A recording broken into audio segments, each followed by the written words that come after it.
Hey, friends! Just so you know, we enjoy the swear word and we rely on good old fashioned humor to get through some seriously dark subject matter. At no time do we intend any disrespect toward the victims or families of the victims in the cases we cover. Also, be sure to listen to the end for a few palate cleansing bloopers to reset your mindset. And with that, we thank you for listening and we hope you enjoy.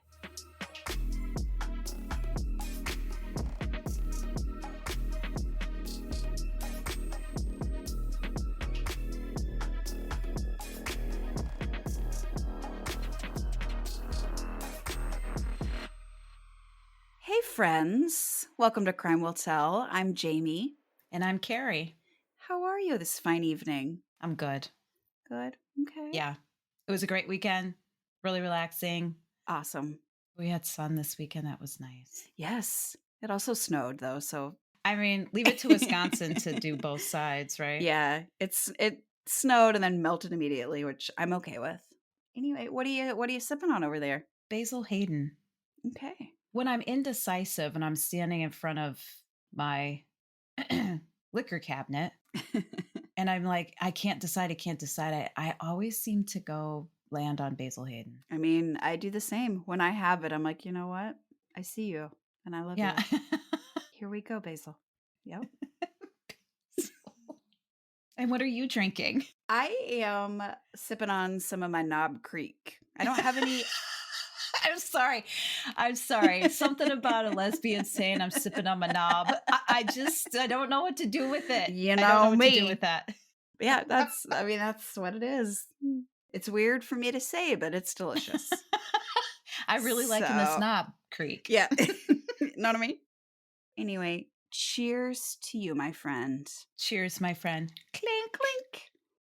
This case is a strange one, Carrie. I'm just gonna go ahead and Was that a alert you. threat? You No, never it's used my just name. Was that I a threat? no, I want to throw this at you so you're prepared.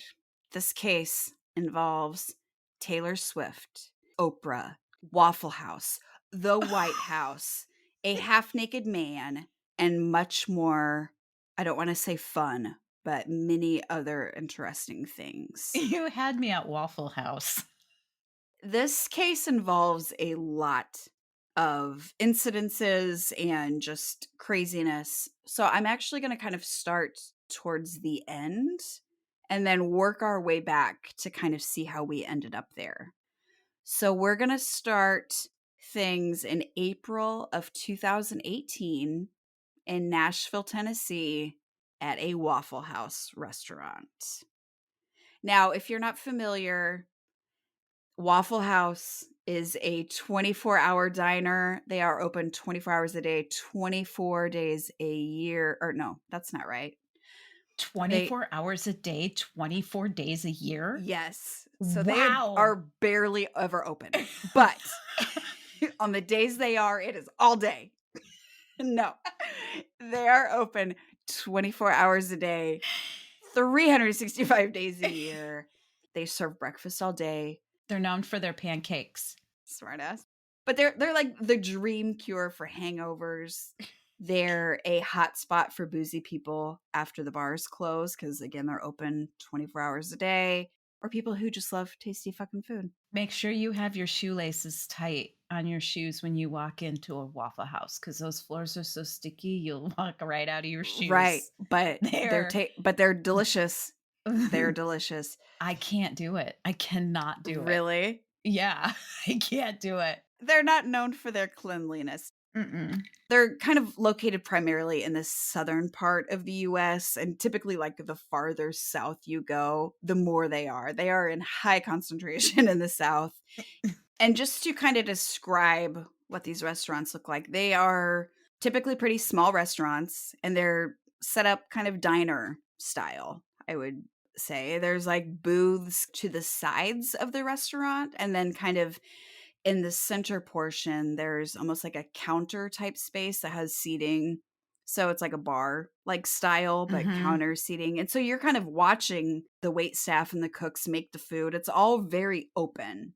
When you walk into the restaurant, you can basically see everyone in the place.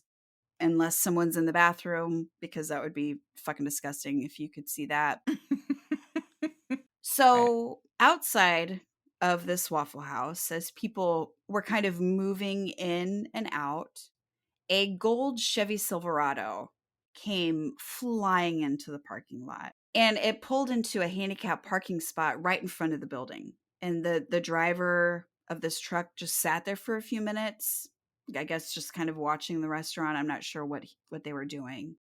At 3:20 in the morning, as 20-year-old Joe Perez was walking across the parking lot to enter the Waffle House, the man who had been sitting inside of that truck got out. This white male was wearing a green jacket and he was holding a gun, but he was wearing nothing from the waist down. No shoes, socks, nothing. I guess he maybe suffered from cold arms and hot leg syndrome. I don't know what was going on. He was just flippity floppeting all over the place. Bare feet, Yes. no shoes, no Yep. nothing. Nothing. The gunman, who was armed with an AR-15 semi automatic rifle, shot Joe Perez in the back of the head as he walked past the truck and was almost to the entrance of the restaurant. He was killed instantly. Oh my gosh. Torian Sanderlin, who was a 29-year-old cook at the Waffle House, he was actually standing outside of the restaurant smoking a cigarette while taking a break when he witnessed Perez get shot. Oh my God. He saw it happen. Yeah, and he tried to run away from the gunman at one point, like on the footage. There's footage of all of this. You can see him try to run away from the gunman. He even pushes off of the gunman's truck trying to like flee, but he ended up also getting shot in the back of the head and killed. Oh my God. As he walked by, the gunman shot Perez again as he was lying on the ground dead and began firing shots into the glass on the front of the building. He then walked inside the Waffle House and continued to shoot at customers and employees inside of the building. So as glass was shattering all over the place, the people inside began, just scattering or getting under booths, sliding, because the bar area had like, stationary bar stool type things. People were just sliding down, trying to take cover. And throughout the chaos, 23-year-old Aquila De Silva and 21-year-old DeEbony Groves were also shot and killed. Mm. So 29-year-old James Shaw Jr. was at the Waffle House having breakfast with his friend Brennan McCurry. They ended up kind of fleeing to a hallway area in like it was like in the back right portion of the restaurant where the bathrooms were. So it was just to the side of the kitchen and separated by like a swinging door from the restaurant. The gunman noticed that people were hiding back there and he began moving into that area. But as he raised his gun to shoot, he was out of bullets. So Shaw, who again was huddled and hiding with people in that area, saw that opportunity, saw when he saw that the gunman was out of ammo and would need to reload, and he just launched himself towards the gunman, trying to tackle him. He was unable to immediately get him to the ground, but he was able to, grab the barrel of the rifle and push it up and away from the shooter. The gun eventually got knocked loose and away from them, and it fell over the counter into the kitchen area. So the shooter wasn't able to access the gun anymore. Mm. The two men continued to just kind of wrestle across the restaurant as, Shaw was just trying to overpower the shooter, and the gunman's jacket ended up getting pulled off. So he was just nips out and tips out at this point, completely fucking naked. They ended up moving outside, so the struggle kind of continued outside of the restaurant into the parking lot. The gunman ended up just giving up because he was like, fuck, this guy isn't going to let me go. And so he gave up fighting with Shaw and he ran away on foot. He was still holding his jacket, but he ended up just taking off on foot. He didn't get back in his truck. So he took off running again, totally naked. If I were there, I would have been a terrible eyewitness. I would never have been able to describe what his face looked like. I mean, I'm not trying to make light of the situation. What this guy did is atrocious, but Yeah. just the shock of all of that. Yeah. So I want to tell you a little bit about the 4 amazing people who were shot and killed that day. Yeah. D'Ebony Groves was 21 years old. She was originally from Gallatin, Tennessee, which is another suburb area of Nashville. She was a senior at Belmont University there in Nashville, and she was majoring in social work. So she Mm, was likely going to do some really amazing things. She was known for her huge smile, and she'd been out hanging out with some of her sorority sisters that night. mm. And so a couple of them had gone to Waffle House afterwards to have breakfast. Torian Sanderlin, known as T to his friends and family, was 29 years old. Again, he was the Waffle House employee who was outside at the time and shot in the parking lot.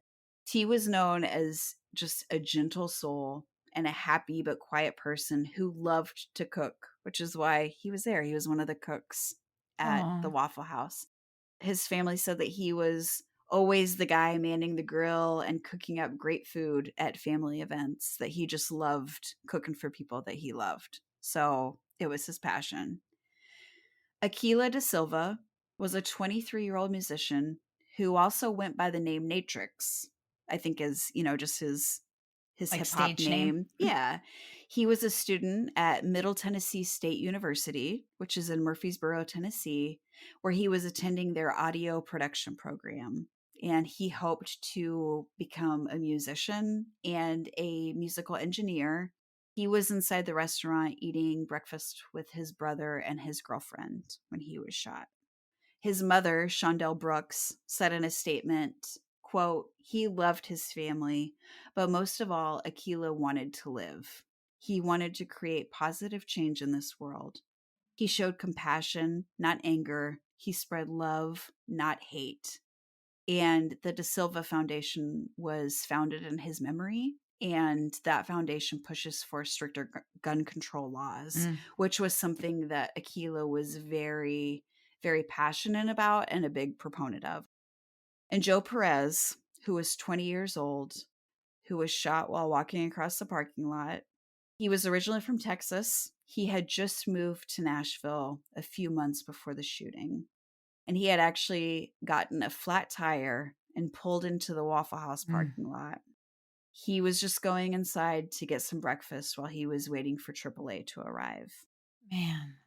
They were all just incredibly young, and 4 people were also wounded that day but survived. Sharita Henderson was shot 3 times Oh while my sitting with her gosh. sorority sister, D'Ebony Groves, who was Mm. killed. Kayla Shaw was shot while sitting at the counter waiting for a carryout order. Her 2 friends were still sitting in their car outside in the parking lot who watched all of this Oh chaos my unfold gosh. and watched their friend get shot. Shantia Wagner, who was Aquila da Silva's girlfriend, nearly had her leg severed below the knee.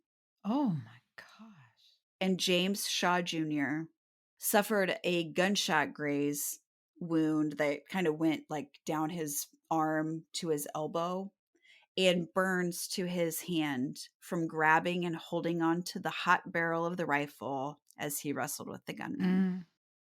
Those were the victims that morning who were just out celebrating, hanging out with loved ones. So 4 individuals were murdered by this naked guy, and 4 others were wounded Yeah, but survived. and everyone in that restaurant suffered from just witnessing that attack, the fear that they felt, just being part of such a vicious, unnecessary attack on innocent Man. people. So, back to the shooting and what would cause someone to attack these innocent strangers at a restaurant in the middle of the night.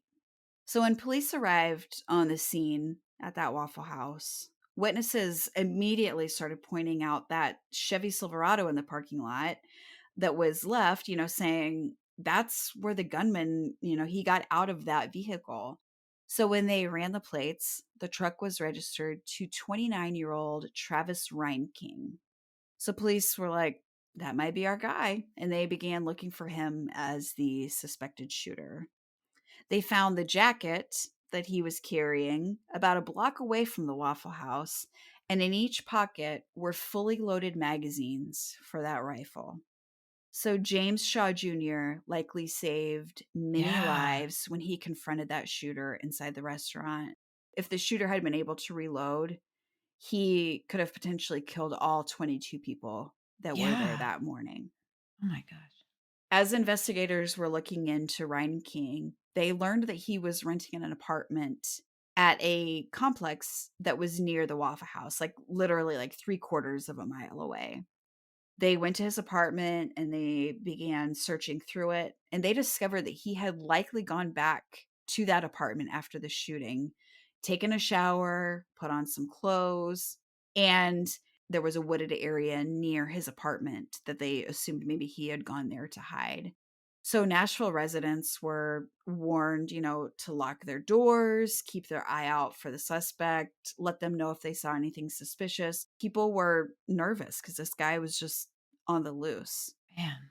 So there was an extensive search of that wooded area that I'd mentioned, and just the area, obviously around the Waffle House, that included multiple law enforcement agencies, the FBI and ATF, which is alcohol, tobacco, and firearms agents, joined Nashville police officers and the Tennessee Highway Patrol in the search. So this was like a massive operation. They did aerial and canine searches looking for this guy. And someone had seen a man fitting the suspect's description walking into a wooded area that was near a construction site. Wait. Wait. Someone saw somebody fitting the man's description. So just naked guy? Nobody knows what he looks like. I'm telling you, nobody saw his face. They're I'm just telling looking at you. his ding ding. Yeah. I mean, if you were sitting in a Waffle House minding your own damn business at 3:20 in the morning eating your damn waffle and you saw that walk in, Yeah, I mean, I get it. But I think that they kind of knew that it was a white male, brown hair, approximately 6 foot tall. But they were like, if you see anything weird, if you see anybody doing some weird shit, let us know. got it. Whoever called into 911 said that he was wearing dark pants and a dark shirt, and the guy was covered in mud. And so they're like, this is just kind of a weird spot near where I work. Like, I don't know why anyone would be back there. This might be your guy. Like, you should probably send someone here to investigate. And sure as shit, after a 34-hour manhunt, he was finally found and arrested without incident.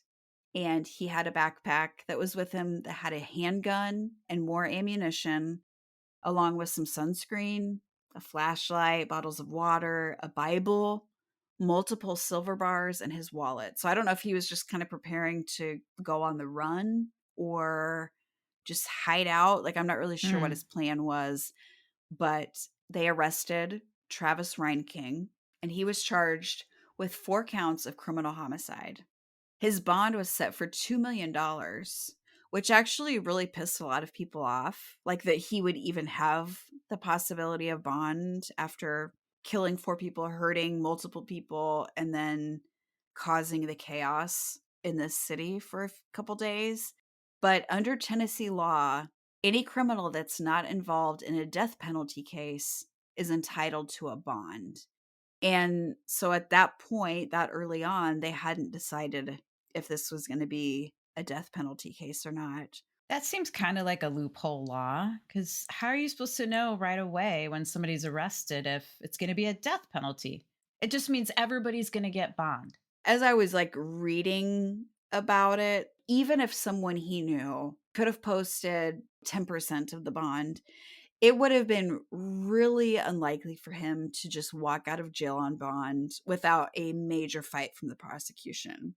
Because then they can step in and they can request a hearing to significantly increase the bond amount or put added restrictions on any sort of release. So they could have made sure that he was on house arrest or under full-time supervision, having to wear a monitoring device, things like that. So they could have like delayed it, or they could have made it, Mm. so basically it's not like he would have just been free to get out and do whatever he wanted in that time.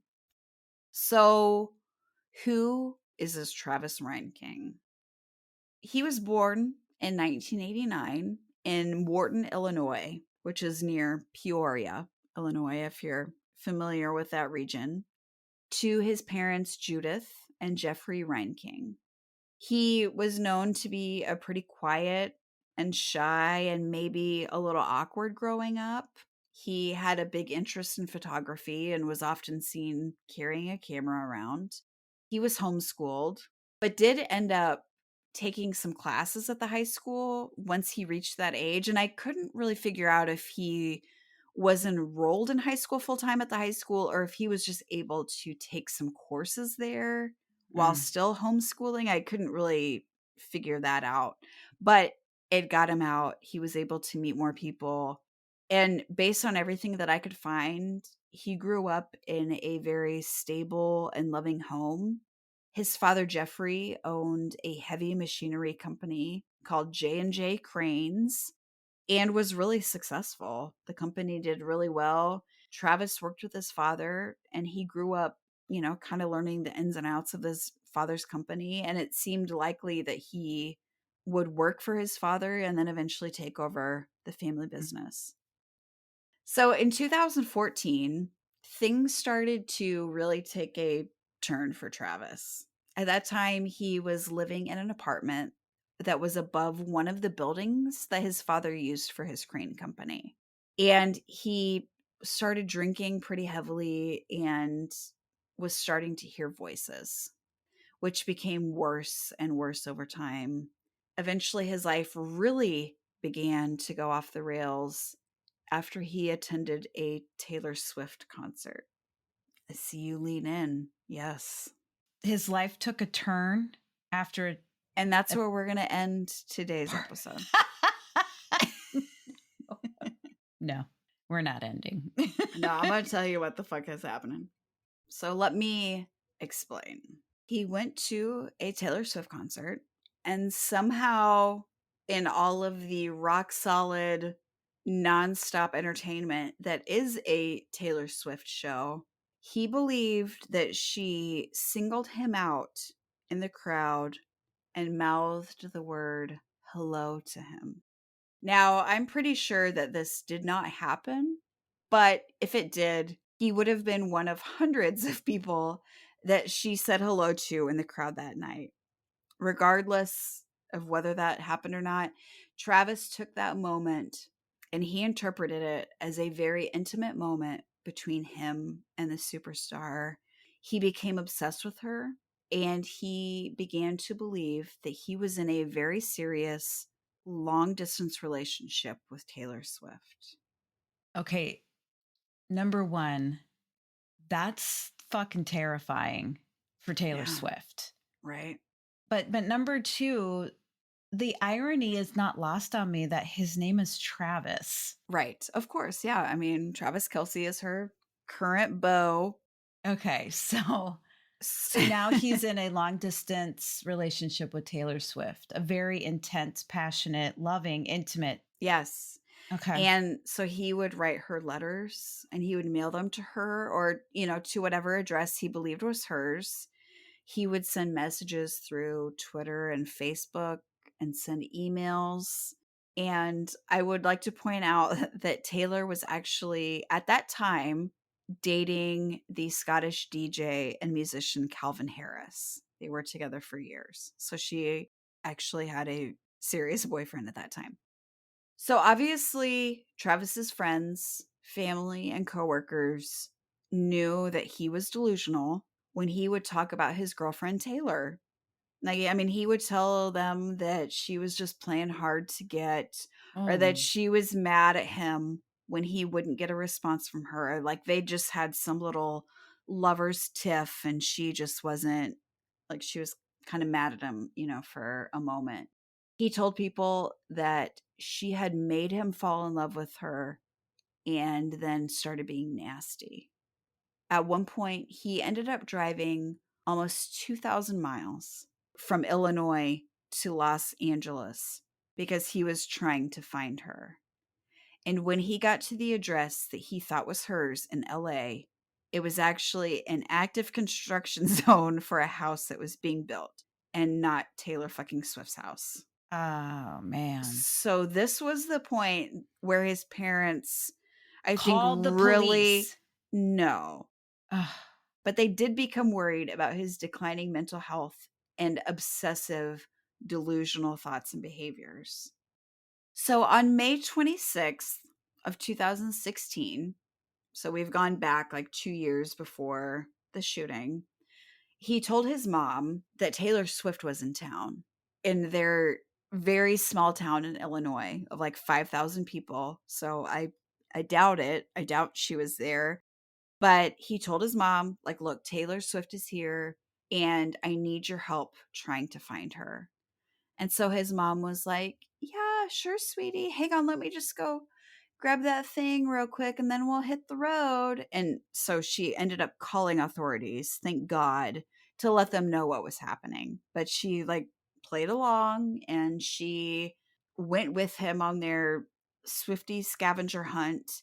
And the police ended up meeting them in a CVS parking lot in their town of Morton, Illinois. Travis was like just speaking really quickly and his thoughts were just all over the place. He was telling them that Taylor Swift was stalking him and that she had hacked into his Netflix account and his cell phone. He told officers that Taylor had asked him to meet her at the Dairy Queen, I guess to have a dilly bar or a dipped cone with her lover. I don't know. The Dairy Queen was located directly across the street from the CVS where they were standing with police having this conversation. And he said that she was at the Dairy Queen yelling at him, like, hey, I'm over here. But by the time he could get to her, she had scaled the building and just vanished into thin air. What? Yeah. So he clearly had a psychotic break. He is losing it. He has Yeah. lost his marbles. So we got to get this guy some help. You know, the police officers that were there were like, hey, buddy, I mean, you know, maybe we should go get treatment at the hospital. And Travis was like, nah, I'm all set. Thanks, but I'm good. And so they were like, well, and that led him to being taken into protective custody by police and escorted to the hospital for a mental evaluation. Thank goodness. He ended up being hospitalized for 9 days. Oh, And during wow. that time, he was diagnosed with paranoid schizophrenia, which is not surprising. Like, just based on everything that was happening, that makes so much sense. He was prescribed medication for the mental illness. However, it's likely that Travis either stopped taking his meds altogether or wasn't taking them as prescribed Mm. and was just kind of continuing his delusions. He'd written several letters to Taylor Swift, which were all returned to him Oh. because they were invalid addresses. So they all ended up being returned to sender. In this time, he became more and more secluded and withdrawn and was really paranoid of his family and just the people around them. He thought that they were all like just kind of colluding Mm. and against him. So Travis decided to try and make a fresh start somewhere new, and he moved to Salida, Colorado, which is a small town, probably like 100 miles, I think, west of Colorado Springs. And so this is still in 2016. So all these things are just kind of happening one after the other. He began working at a company doing similar work to what he had been doing with his father. So it was kind of right up his alley. It was an easy transition for him. And he really seemed to get along well with his coworkers. He was kind of a loner who mostly kept to himself. I think he would go back to his own place and play video games, but he still believed that he was in a relationship with Taylor Swift, and he talked very openly about it.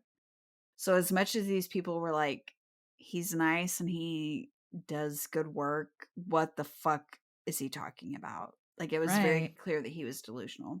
He told them that they were getting married and that he had purchased a very expensive wedding ring for her.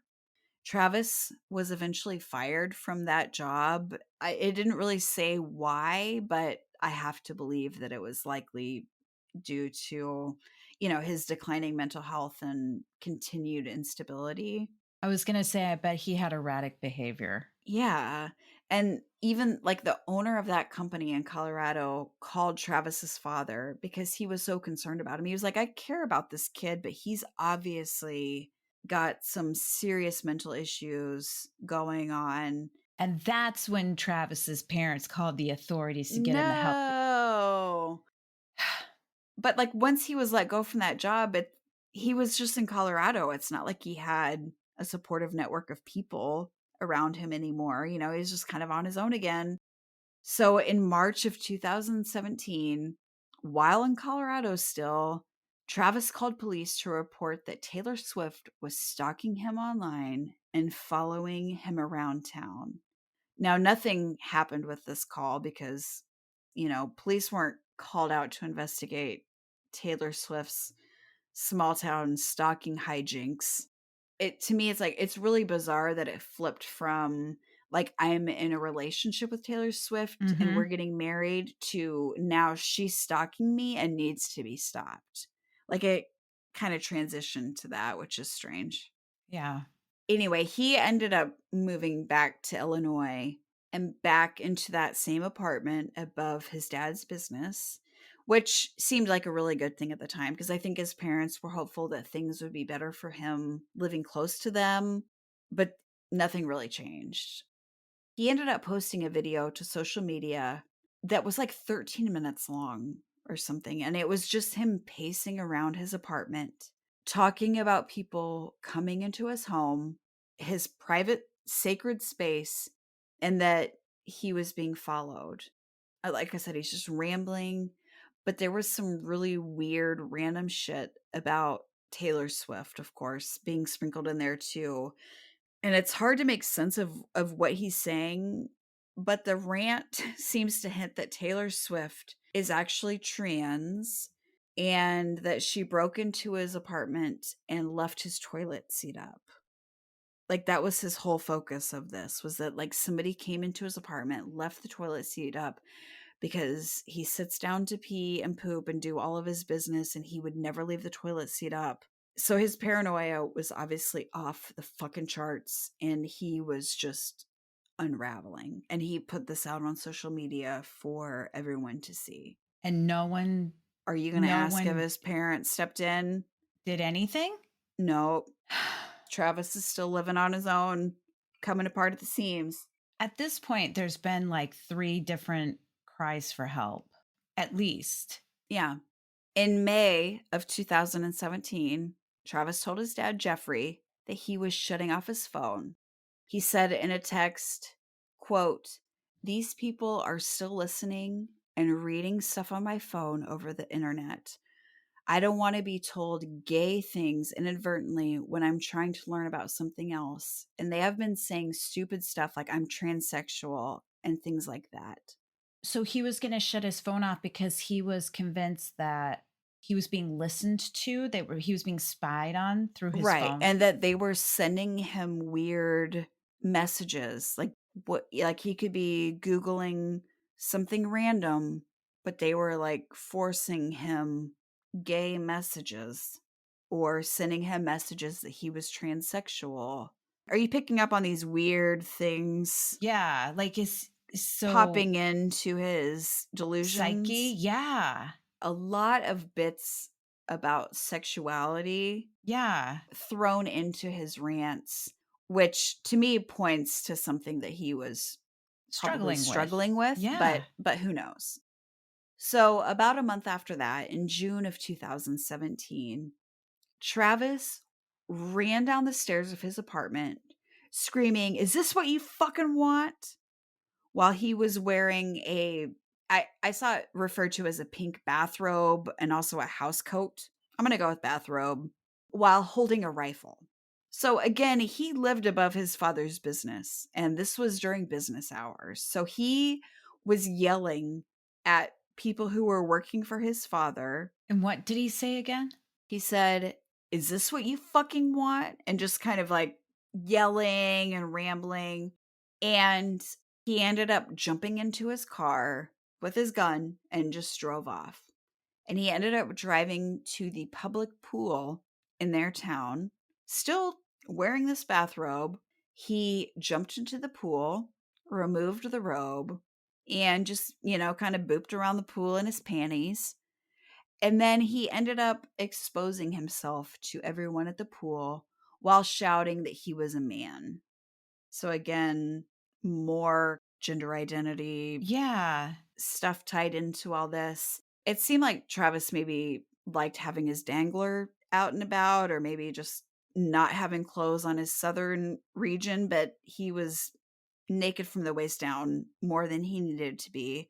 Fortunately, through all of this chaos at the pool, he had left the rifle in the car. So he wasn't like threatening anyone. He was just being wild and random while he went off the deep end. Boom. Oh, I see what you did there. Pool pun. Yeah, that was clever. So I wonder if this whole naked thing is because he feels this crazy desire to prove to the world that he is a man, that he's not, what did he say, transsexual? I think that's what that you said that he said. Yeah. With like those things being tied in and his constant waist down nudity, Yeah. it makes sense that he was just like, Like he do has you something need to proof? exactly. Huh.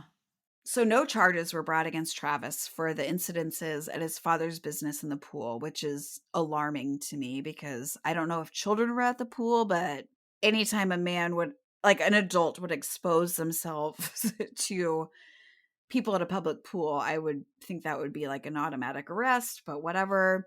So there were no charges, but police did learn that he was a registered gun owner. While he didn't really have a violent past or a history of criminal offenses, this was pretty alarming with his mental health diagnosis and his obvious inability to control it. So, police then went to his father, Jeffrey Reinking, and they asked him to lock up any guns that were in his son's possession until he could receive proper treatment for his mental health. And so his dad was like, "Yeah, I totally, absolutely." And so he took 3 rifles and a handgun that belonged to Travis and took him to his own house. And so that was like one step in the right direction by at least the police. So on July 7th of 2017, Travis was arrested by the US Secret Service in Washington D.C. for trying to access a restricted area at the White House. He had driven to Washington and had attempted to walk past a guarded gate at the White House. Kind of just tried to cruise through, was just like, arrest me if you have to, but I'm a sovereign citizen and I have a right to inspect these grounds. He said that he needed to speak to the President of the United States, who at that time was Donald Trump. He was detained by federal agents, questioned, and charged with unlawful entry to a government property. Now, a sovereign citizen is a term that I've heard, but I wasn't 100% clear on what the fuck that meant. Rabbit hole? Well, I'm going to call it Jamie's School of Random Knowledge. Okay. I'm just going to fill you in just a teensy bit. All right. Class is in session. Rest down. Shut up. So, sovereign citizens are defined by the FBI as, quote, anti government extremists who believe that even though they physically reside in this country, they are separate or sovereign from the United States, unquote. So basically, like the sovereign citizen movement, which is a movement, unfortunately, believes that they are immune to government regulations and laws and things like paying taxes or having to have a driver's license or register a vehicle with their state or even have a social security number. Now, not all people in this movement are dangerous, but they are generally considered to be domestic terrorists and are actually at the top of the list of groups likely to commit acts of terrorism in the US. Oh, fun Awesome. fact. Yeah, so there's that. So, Those beliefs tie into a lot of like white supremacy groups and yeah, other fun definitely. fucking groups. I'm sorry, what were you saying? So, the premise of the sovereign citizen thing, what are they basing their claim on that they are independent and immune from having to follow any laws or regulations in the You know, US? I'm not 100% sure what happened, but I think that they have just kind of a general belief that, like, at some point, the government and like law enforcement officials became illegitimate. And so that they don't have Mm, to comply with their rules. I don't know what turn of events happened that they believe that that is the case, but they think that rules and laws don't apply to them. got it. So, due to this incident at the White House, Travis only had to complete 32 hours of community service. But And the police in Illinois, where he was living, officially, they were like, okay, after that, we need to seize the guns, these 4 guns that Travis owns, which included an AR-15 style semi automatic rifle. that sounds familiar from the beginning of your case. Right. However, eventually these guns ended up being returned to his father, Jeffrey. I don't know if it was just they were like, we have to hold him for a certain amount of time or if he requested them, but they were returned to Travis's father under the condition that the guns would remain locked up where Travis could not access them. That was the agreement that was made. During this time, Travis began sending strange texts to his father. And some would be, like he would send him like a completely normal text just about everyday mundane stuff, while others would be incredibly aggressive and and just erratic, accusing him of conspiring against him and telling him that he would be going to hell for what he was doing. Like none of it made any sense. So this was kind of going on. Again, no one is like, something's up with Travis. We should get him help. Nope. He then decided that he would try and make another clean start, this time in Nashville, Tennessee. And Taylor Swift happens to own a couple of homes there. So I'm not sure if that factored into his decision making, but he moved there. He rented an apartment at the Discovery at Mountain View apartment complex, and he got another job working for yet another crane company that did work all over the state of Tennessee. So they would kind of send crews to different locations. He really wasn't having any contact with his parents. They tried reaching out to him, but they weren't getting any responses back. So they didn't really know what was going on with him. Hmm. So on February 23rd of 2018, Travis was involved in an incident in Alcoa, Tennessee, which is on kind of the eastern side of the state near Knoxville. So this would have been about like 3 hours probably from Nashville, like where he Okay. was living, but he was working in that area. And he was staying in a motel close to the job site where he was working. He was put up in this motel by his job. And police ended up being called to that motel around 1:30 that morning by a woman who said that a man at the motel was harassing her and her children. Like they were staying there, a man was harassing them. And so she met police outside and she was like, "Look, there's this guy that's like he's been running up and down the steps of the motel, screaming at people's doors, saying that he'll make as much noise as he wants." And that Hmm. he ended up coming into her motel room and acted like he was gonna lay hands on her. How did he get into her motel room? I don't know if she opened the door, like, when he knocked or Huh. if it was cracked. I don't know how he got in. There weren't those details, but somehow he came in and just was like so amped up that he acted like he was gonna like hit her or Wow. put Okay. hands on her. And so she's outside talking to the police. There's like body cam footage of all of this. And so they went to speak to Travis, who was in the motel lobby talking to the owner of the motel. And he was like just going on. And he was saying that people talk really loudly at the motel at night and they were keeping him up, and that someone had been knocking on the window of his room and then running off. So, like, ding dong ditch motel style, I guess.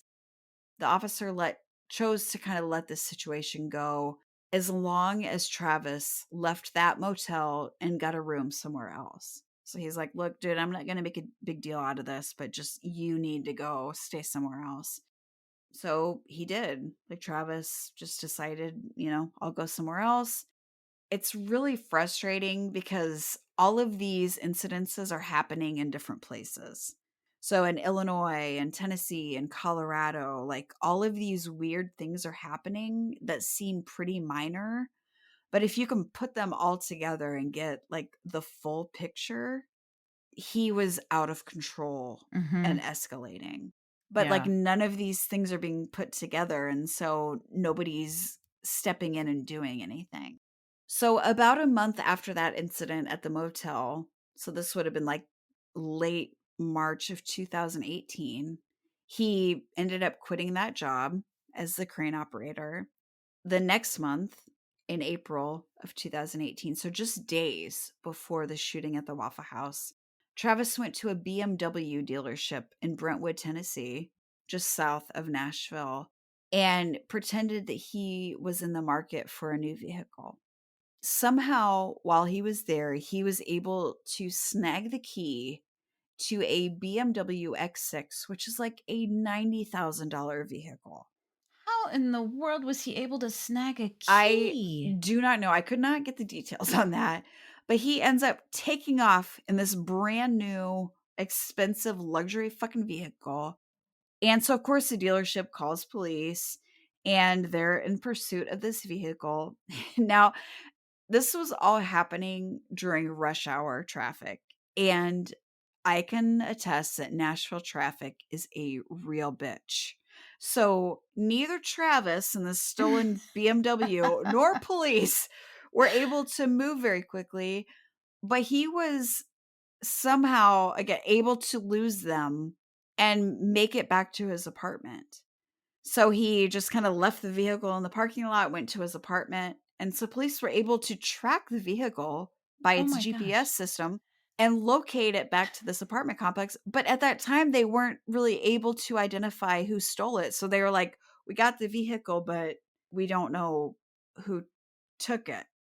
Travis, like, before he went to the BMW dealership, he had parked his truck a few blocks away.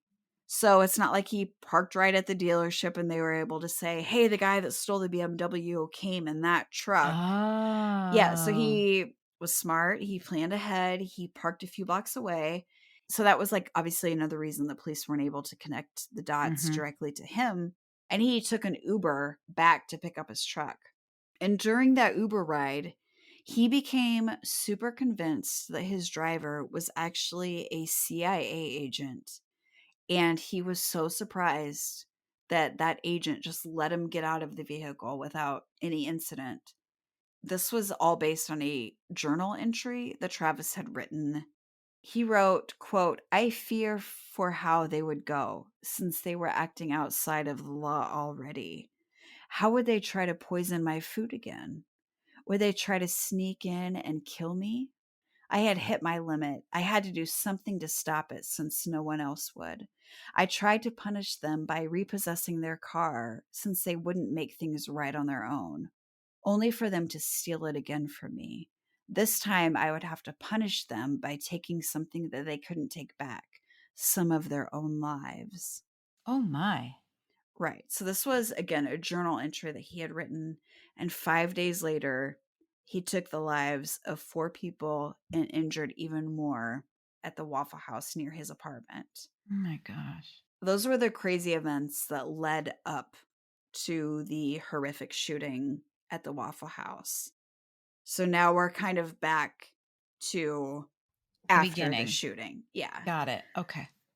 So Travis, I mean, he openly admitted to being the shooter, but he pleaded not guilty to the charges by reason of insanity. And so there wasn't ever really any doubt, like any doubt who the shooter was, because there was, security camera footage from the Waffle House that shows the entire event, as well as numerous eyewitnesses who could identify him as being the shooter. So that was never in question. When police searched his apartment, they found the gun magazine that was used in the shooting that was covered in blood, as well as other guns that he owned and ammunition. There was a small safe that he had in his apartment that held his passport, the key fob for the BMW that he had stolen, and letters that he had written to his lover, Taylor Swift, and Oprah Winfrey. So he wrote letters to Oprah Winfrey as well. Yeah, we're gonna kind of come back to that, but there were some letters that had been returned to him that he had originally sent to Taylor and Oprah that were in the safe. And in his truck, they also found a receipt for the purchase of the ammunition that was used in the Oh, shooting. In August of 2018, so this would have been like 4 months after the shooting, Travis underwent a mental evaluation and was found not competent to stand trial, which not surprising. He would had been diagnosed with severe paranoid schizophrenia, mm-hmm. and he was actually sent to the Middle Tennessee Mental Health Institute for further evaluation, which Oh, is it not was like surprising. that. It wasn't even like they said, "Nah, he's not competent to stand trial. We'll try again soon." No, they were like, "Not only is he not competent to stand trial, we need to get this guy in the mental institution like stat." Right. But eventually a judge was like, No. just kidding. You are No. competent to stand trial." Oh. Oh. And he Okay. was indicted on 16 criminal counts. In February of 2019, he pleaded not guilty to the charges. And the prosecution announced in January of 2020 that they would not be seeking the death penalty for the crimes due to his mental illness, which I agree with. So, in cases like these, that involve severe mental illness, the defense always tries to paint their client as being out of control and unaware of their actions, while the prosecution always tries to show intent and awareness of their actions and pre-planning and all that. In closing arguments at the trial, Travis's defense attorney, Paul Bruno, said, quote, "That sounds crazy because it is crazy." He said that due to his paranoid schizophrenia, Travis was plagued by delusions, hallucinations, and disordered thinking. Some of the letters that he had written to Taylor Swift were presented to the jury to support his declining mental health prior to the shooting. He had also written a very long, rambling ass letter to Oprah Winfrey in 2017 that touched on some of his confusion regarding his sexuality, but it mostly went on about his feelings about Taylor Swift. And in this letter, he was basically asking Oprah to help him decipher if his relationship was real or just a delusion, which is actually Aw. really fucking sad because in this, I mean, it's a super long letter and I didn't want to go too far into it, but he's basically like, if there's like a sound, like trustworthy person in the entertainment industry, it's you. Can you help me figure out if this is real or not? Like he's reaching out to a complete stranger, and that letter that was found in the safe, as I'd mentioned, was returned to the sender because he obviously didn't have Didn't Oprah's know. home address. It's just a good thing. Yeah. Not long before the shooting, Travis believed that someone had drugged him and then broken into his apartment and raped him. Oh my. Following his arrest, he told psychologists that as he was praying about what to do following being attacked, that he received a message directly from God that he needed to go to the Waffle House and shoot 3 people. I believe he believed that. Yeah, absolutely. So, based on his diary entry, the shooting was thought to have been out of revenge for the car that he'd stolen just days before. The prosecution really focused on the planning and the premeditation that went into the attack. They focused on, his preparations for the shootings as well as his actions immediately after the shooting, like he fled right back to his apartment. He got dressed, he packed a bag, he hid. These were all signs that he knew what he did was wrong. And whenever he was arrested, he even asked for an attorney. Like as he was being detained, found in the woods, whatever, he was like, first thing he was like, I need an attorney, which to Mm. them showed a sign of being competent. Awareness. Yes. And so there wasn't ever a question of his guilt. The jury just had to kind of decide if he had been acting with a diminished capacity due to his mental illness. So the trial lasted for 5 days. I also saw reports of 10 days, but I don't know. 5 to 10 fucking days this trial lasted. And he was wearing pants in court, so that's good. After deliberating for about It took a moment for that to sink in. welcome to the party, Care Bear. That's a good one. After deliberating for about 4 hours, the jury found Reinking, who was now 33 years old, guilty on all 16 counts. Oh, wow. These included 4 counts for first degree murder, 4 counts of attempted first degree murder, Mhm, mhm, 4 counts of felony murder, mhm. and 4 counts of unlawful employment of a firearm during the commission of or attempt to commit a dangerous felony. Mm. He was sentenced to 4 life sentences, and so he will be spending the rest of his life in prison without the possibility of parole. I don't know how I feel about that one. Yeah, it's a I just don't touchy. know. He is a sick man. I don't think that he can be in society, but I don't know No, that I don't. prison is where he needs to be. Right. That's exactly what I feel as well. Oh, man. Yeah, it's a I tough that one. Yeah, that is a tough one. I mean, he Yeah. took 4 lives. He attempted to take 4 other lives. I mean, and he would have taken more Oh, if, no question. If Shaw hadn't been willing to wrestle the half-naked man, yeah, he would have killed he would have attempted to kill everybody in that establishment that night.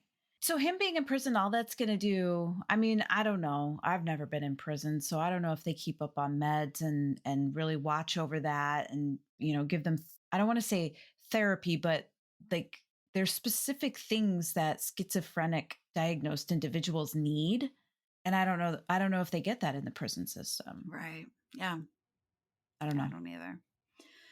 Um, Following the shooting, police learned that Travis's father, Jeffrey, had returned all 4 of Travis's guns to him before he moved to Nashville.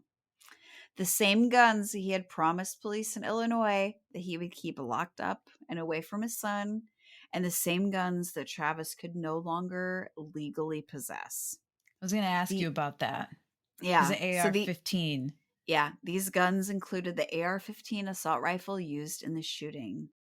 And the return of these guns was a violation under Illinois state law since Travis's firearm owner's ID card had been revoked by the state and that he had been court ordered to surrender his weapons. 59-year-old Jeffrey Reinking was convicted of illegal delivery of a firearm to a person who had been treated for mental illness within the past 5 years and was sentenced to 18 months in prison. Wow. Okay. Yeah. And there were actually civil lawsuits that were also filed by the families of the victims against the father. Wow. I don't really know any more about those and don't know the They're outcomes. okay. Man. So, to wrap up, I want to end this episode on a positive note. James Shaw Jr., who stopped Travis from hurting and likely killing even more people that morning, was honored for his heroism. Oh. He was given the Courage Award from the U.S. Department of Justice and the BET Humanitarian Award He appeared on several TV shows like Good Morning America, The Steve Harvey Show, and Ellen. But the coolest thing was during the 2018 MTV Movie Awards. While accepting the Best Hero award for his performance in the film Black Panther, actor Chadwick Boseman ended up giving the trophy to Shaw, who he had invited to the show with him. Oh, He wow. he called him up to the stage and said, quote, "Receiving an award for playing a superhero is amazing, but it's even greater to acknowledge the heroes we have in real life." He gave Shaw the trophy and said, "This is going to live at your house." And they got a standing ovation from the Wow. audience. Yeah. I thought that that was such a cool and just kind gesture. Unfortunately, that actor, Chadwick Boseman, Mhm. passed away from cancer in 2020. But I thought that that was just such an amazing thing. I'm trying not to cry. I thought that that was just such a very cool thing. Shaw has just kind of been like, I'm not a hero. Like, he had a 4-year-old daughter at the time. He was just like, I was thinking about her. I just wanted to live. Like, he just reacted. And I don't think any of us know what we would do in those situations, but it's just so amazing that in that moment he just reacted and he saw that the gunman was going to have to reload and he just did it. And Mhm. he stopped him. The gun was knocked away and he without a doubt saved lives Yep. that day. And I Absolutely. think that that's just so amazing. So I wanted to end with that. But so that is the case of the Waffle House shooting in Nashville, Tennessee that morning. Such young people, Yeah. full of potential. All 4 victims were so young and were so driven, like in different areas, Mhm. and were just good, kind people that were doing good things and were going on to do even bigger things. And it just is heartbreaking that they aren't Yeah. still with us. A lot of things happened in that case. So thank you for sticking with me. Yeah, for sure. That was a good one. There were a lot of opportunities that his parents had to get him help, and they Yeah. just didn't. It's hard for me to judge because sometimes you're too close to something and you don't see the forest for the trees. Maybe Right. they didn't even see the red flags as red flags. I don't know. And like I said, so many things happen, but in different locations that I don't know that all Yeah. the pieces were put together. Like, it's easy to see it now. We can put the puzzle together now, but at the time it was just all these broken pieces scattered all over the fucking place. If all those things could have been put together before, maybe he could have gotten the help that he needed and this Hmm. would have never happened. Maybe. And he was an adult too. He was in his 20s. I'm willing to bet his parents probably didn't even know half the stuff that happened. Right. Thank you to everyone who listens to Crime Will Tell and supports our podcast. We love you guys. We appreciate you guys. If you haven't already done so, please rate, review, and subscribe wherever you listen to your podcasts. We are on Instagram. We are on Facebook. We are now on TikTok. We are on Blue Sky. If you have any questions, comments, show ideas, please send an email to crimewilltellpod@gmail.com. And you're our favorites. That was beautiful. Did that cover it all? Everything but YouTube. Oh, fuck yeah. Also, yeah, subscribe to our page on YouTube. I knew Yep. there was one. I was like, what am I missing? That's right. Fucking YouTube. Yeah, that too. But anyway, we appreciate you guys. We love you. We love doing this. We appreciate your support. And on that note, goodbye, Carrie. Goodbye, Jamie. Hmm. Excuse me. Do you have any snacks? Just little nums. Is this too much? Like, does this make sense? I have to sneeze. Don't fart. I knew it. I lost a lot of blood that week. She's wonky. Do you know what? What? God! You're making this very hard for me. Well, poop. What now? You know what I'm saying? Yeah, totes.